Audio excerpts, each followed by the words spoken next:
Hey Lynn fam, and welcome back to another review and react video. In a week where it felt like every single game week player outscored the double ones, I was like a moth to the flame once again for double game week players. If you're loving the content, then please do drop a like on this video. Let's try hit 100 likes. That would be absolutely amazing. Do pop me a comment below. What are you hoping for in the second lot of game week 25 games? Lastly, if you're new to the channel, then please do subscribe. You're really helping me out. Become a ride or die for the channel. Okay, let's get after this.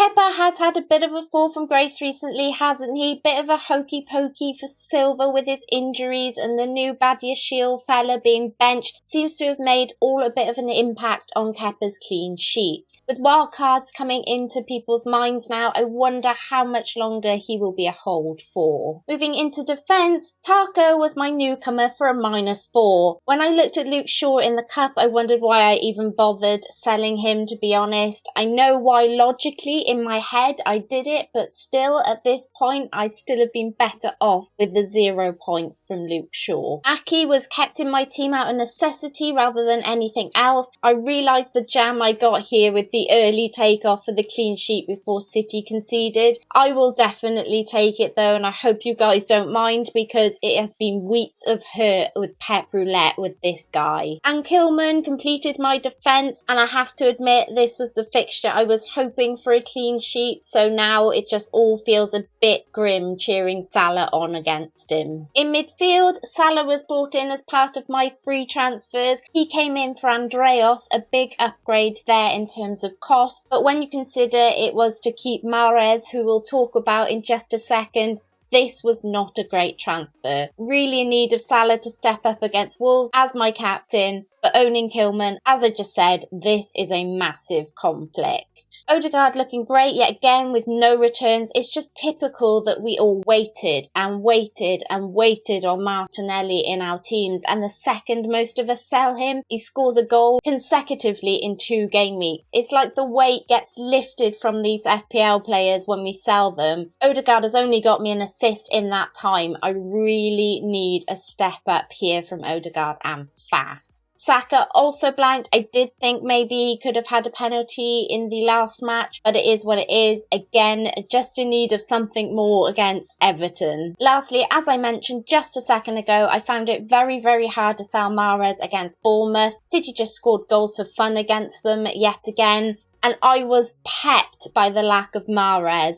I had hoped his rest was enough to see him through 2 90-minute matches, but not in Pep's eyes. I'll probably sell now and he'll play the rest of the season. Such is the level of Pep's trolling me. Up front, I did consider Haaland for a sweet second for captaincy, but the double drew me in again. Just classic that he'd wake back up this week with a goal and assist for 10 points. Look, I'm not going to hate on it. I'll be completely honest with you guys. It hasn't helped my rank at all, but it certainly makes my game week points look a little more palatable. Kane was the switch out for Darwin for free. Look, Kane is as consistent as it comes, and part of me wanted to stick with that, but I was hoping by taking a bit of a risk and chasing the doublers instead that I'd be able to steal a bit of room away from other FPL managers. It hasn't worked out yet. I have to beg that Darwin starts and equals Kane midweek, but it does look like a bit of a pipe dream at this point.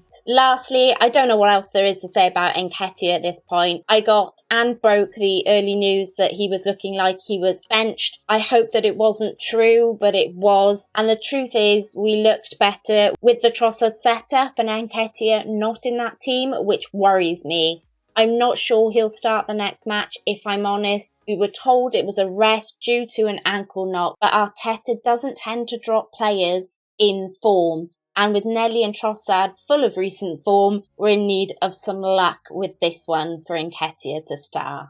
All of that means I have 34 points so far, looking pretty grim, placing me on a big red arrow to 86,344. The main reasons for this is my lack of Liverpool defence and Mahrez. Annoyingly enough, if I had done Mahrez to Salah, as I talked about in last week's video, I would have had enough for a pool defender. Add that to the Kane goal and the hit for Taco, then you'll see that the swing has been majorly unkind to me. I really need a big midweek. but it's tough to look at this team right now and feel positive about it, I have to admit to you guys. So with that, we'll move on to game week 26, and this is how I am currently lining up. It's not half bad, but it also doesn't fill me with a lot of confidence. We have a lot of information to come this week, so this is just an initial look at what I could do. I potentially have a benching headache here regardless of any transfers, mainly around my City players. I just don't know if they're going to start. Who do I play in my defence is an absolute lottery at this point,